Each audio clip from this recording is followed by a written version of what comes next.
Hey everybody, this is Rolls Gamer and it's episode 13 of the Final Fantasy VIII playthrough. And we're on another international train. International train. Actually, this one isn't international, it's just continental train. And Irvine getting along well with the ladies? Question mark, question mark, question mark, question mark. Train departing for Daling City will be leaving soon. Good. That's a little funny, I guess, I don't know. I don't know.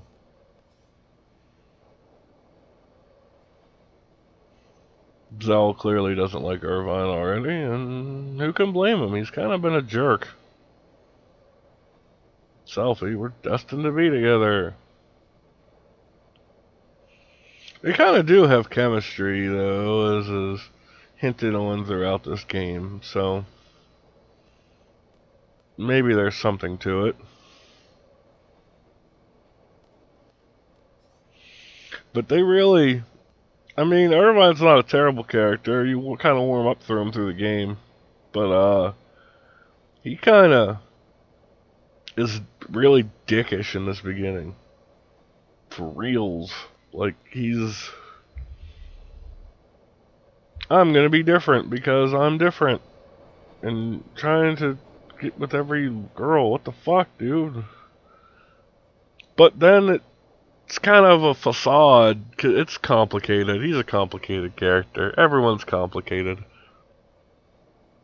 Kinda sucks, but whatever.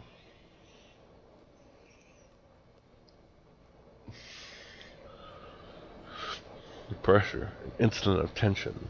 That's what I have to face alone. It's not easy. So, like, just do me a favor and let me be. The loneliness of the sniper, I suppose. Apparently Zell punching the train is enough to move it off track, which... Sure, why not? He's like kind of a demigod fighter. Of course that would make sense. But here we are. Train overworld. Daling City. For some reason it's always like nighttime around here. It's not, I don't know if it's like in Final Fantasy IX they had a Trino, the City of Eternal Dark. I'm not sure if it's got one of those deals going on here as well. Because it doesn't have a title of it. Do you know what I think it might be? I think it might just be they didn't have the space or time to render Galbadia during the daytime. Which is fine. Or if you can visit it during the day, I've never been there. Anywho, welcome to... What are you gonna do, leader? Very respectful of her. Oh, leader. And they don't know if Laguna's here or not, because they don't know about flashbacks being flashbacks. And they're nice enough to give you a bus system in the city. That's pretty cool. Though, you end up being kind of confused, too, when using it sometimes. Like, I don't know how to describe it. But, here, I gotta talk to Caraway's guard. Let you through until your skills have been tested. See, they never stop in these RPGs. You want to save the world? Well, you have to prove to us that you're good enough to save the world. But we gotta go to the Tomb of the Unknown King, which is a good place to go anyway, because you get a new GF there to summon, so that's pretty awesome. I bought the map from him because I had cash money. Oh, see, I have the... Oh, I'm sorry about the location display. It gives the map as it is. It's not complicated, but I just wanted to make it even easier for myself because I got the monies. Alright, now to begin the long trek through the city. Not really a long trek, it's just kind of a confusing trek. See, I don't know where I'm going or what's going on.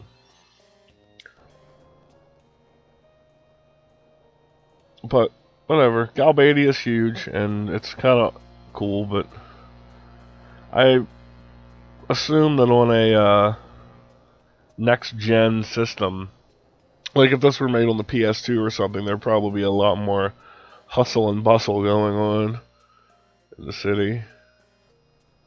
There's the Galbadia Hotel that we visited as Laguna earlier. And just a little cutaway in between streets for, I guess, just establishing shots. Nothing else. Yeah. Don't you love it when you get to go to the center of your enemy's empire and tour it? Nose is a little stuffed up. I apologize for that. It's kind of a weird transitional period right now in fucking Pennsylvania, where it's not deciding if it wants to be winter or spring yet. I mean, I love living in the Northeast, and I love it, but that's the one bad thing. You have to contend with bitch-ass winters. But I'd rather have that than, like, go, I don't know, Florida or somewhere and have running the risk of having a fucking heat stroke.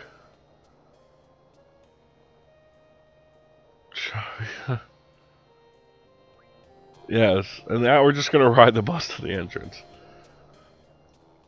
It's, you get lost. I mean, I've played this game a lot, but you never really explore the city to begin with. I think I always just took the bus. And it's like, oh, I'm on foot now? I don't know what fucking goes where.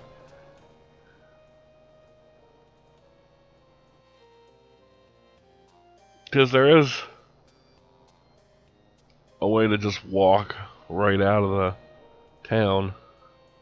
Just what you want to do. And I think I have it still in the video. I'll be showing off some magic that you definitely want to get when you're going to the Tomb of the Unknown King that I mentioned we'll be going to.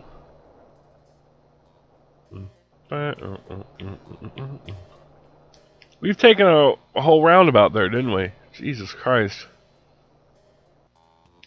Well, leave it in, pad the video, I guess. Oh man, I look like a jackass. Oh well. Get off here! Yes, thank you. I should have just, the guard at Caraway's mansion even says, do you want me to escort you to the entrance? So, all this could have really been avoided if I wanted to. But, what are you gonna do? It's fun. And it gives me time to just chatter stupidly. Which I like doing, so, It begs the question why they rendered... There's this and, another late game city that they render... Here we go. That they render pretty well and pretty huge, and it begs the question why couldn't, like, Balam, the town, be a little bit bigger and sacrifice a little size for that. But then I guess it's all in the planning, so check the map.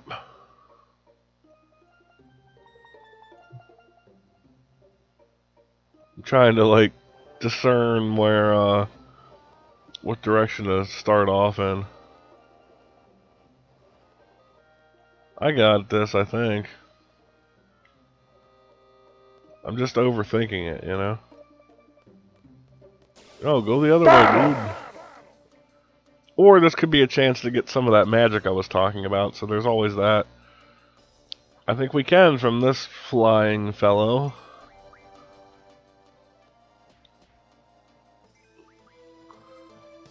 We're not gonna draw any from it? What the fuck? Past me. Alright, well, in any case, I might not have it in. I might just was showing off Squall's strength now. But oh, from Sheer Feather, you can get it from that too. I wonder if that's my plan. But you can draw float magic from that thing, and you really want to, because float magic prevents the earth-based attacks that the GF here coming up uses. And you'll be on fucking there we go, see? God damn it. You'll be on fucking easy street. So that's something to look forward to, I suppose. Maybe I show it off here. You gotta understand, I record these and then like if it's an MP4 format like this video is at the time of the recording, I know that I've already edited and processed it and kind of chopped it up, because sometimes I'll just record for like an hour straight or something and I'll have to cut it up into parts, you know, and that's not a real problem, but checking the encounter none. It's so much easier to learn that. Strength plus 40 is almost there, though, so that's something to look forward to. If you can get those 2 strength boosts before the end of Disc 1, at least, you'll be running pretty hard. Especially if you were to even just grind right away as soon as it's available. Though you're kind of wasting levels. See, they're even saying the float magic, so, you know. You got that. And there's a draw point here. And it's Protect, which is actually pretty useful magic for defense. At this stage in the game, anyway. Or at any stage, I suppose, if you, depending on how you want to build your character. If you wanted to be more defense-based, then there's that. Wanted to be more offense-based, then just put Ultima for your attack. And don't, and speaking about magic, arrows. Okay. That's cool. See, I thought they were finding it in the float, but that's fine. That's actually pretty decent magic.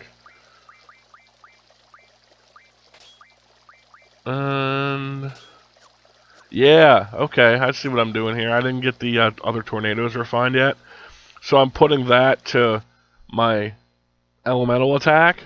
So this ground-based GF is going to get hit with a slightly more enriched wind attack as well, which they are weak to. Elements work weird in Final Fantasy World. For instance, in 10 it was like, fire is weak to blizzard, and fire-based enemies are weak to ice, and ice-based enemies are weak to fire. Water-based enemies are weak to thunder, and thunder-based enemies are weak to water. So it's kind of a tit-for-tat thing going on, but then you're like, wait, how does blizzard affect fire enemies? Anyway, here's part 1. It's a 2-parter GF fight. And I'd recommend getting them, because this guy, Sacred and Minotaur here, that's the other one later, they are all about boosting HP and stuff, which is awesome.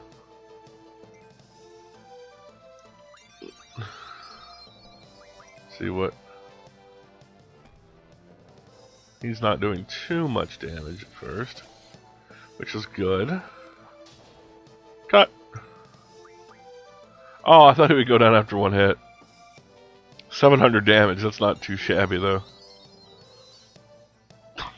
Oh, and they heal themselves as long as they stay on the ground, so you can cast Float on them. And they'll, you know, not be able to heal them 100 HP every so often, which really you can counter against just by fighting, so it is what it is.